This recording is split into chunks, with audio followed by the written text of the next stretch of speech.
So buying your first home is like a giant puzzle. You need to fit all the pieces together in the right order, from choosing a solicitor, finding a broker, to working with estate agents and more. It can be pretty overwhelming, and we often get asked how you can do it. Hi guys, it's Sam, and in today's video I'm going to be walking you through how to secure a mortgage to buy a home for the very first time. But before we jump into it, make sure you like and subscribe this. It'll save me a headache because Chris and Emma are constantly on me to mention this in all the videos. So let's start from the beginning. Can you afford a property? Now, there's no point getting excited about the property of your dreams if you have no idea if you can afford it. That's where we come in. By contacting a broker, then we can help you calculate the affordability and secure the all-important agreement in principle.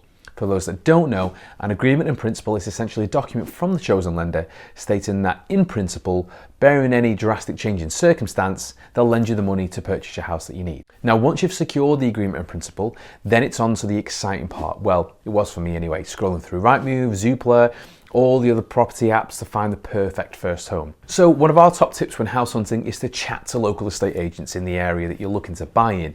Some homes are sold before they appear online, so it's worth getting pally with a local estate agent, tell them what you're looking for, and they'll tell you before it hits those Rightmove portals.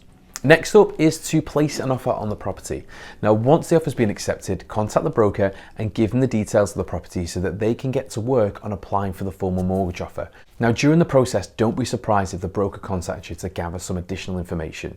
Now, the lender wants to check that they're happy to lend you the money for the mortgage. They'll check the information that is accurate by asking for evidence such as payslips or proof of deposit. Now, the property is the lender's security for the loan. If you don't pay your mortgage, they can repossess it, sell it, and get the money back. So the lender will want to be confident that the property is fit for this purpose. And this is why, as part of the process within the application, it involves an independent valuer to assess the property and report back to the lender on the condition. Now is also the time to pick your solicitor or conveyancer so that they can start the work on the legal side of the purchase. The solicitor will carry out all the searches, which are inquiries to public authorities and councils to give you more information of the property that you plan to buy. So moving on to surveys. Now, as your searches are underway, you might decide now is a great time for you to do your own independent property survey.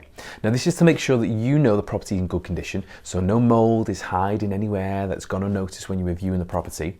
And there are a couple of types of surveys, so do your research and make sure you pick the one that you feel is going to be necessary for you to make that final decision the property is for you. As you're getting towards the end of the process, you'll hear the terms exchange and completion.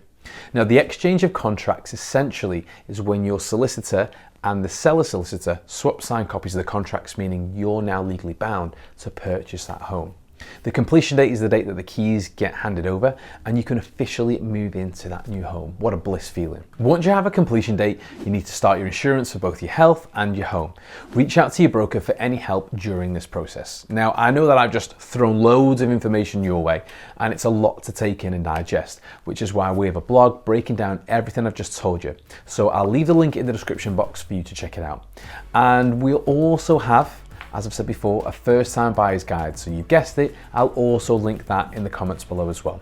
So thanks for watching. Make sure you give it the thumbs up and I'll see you next time.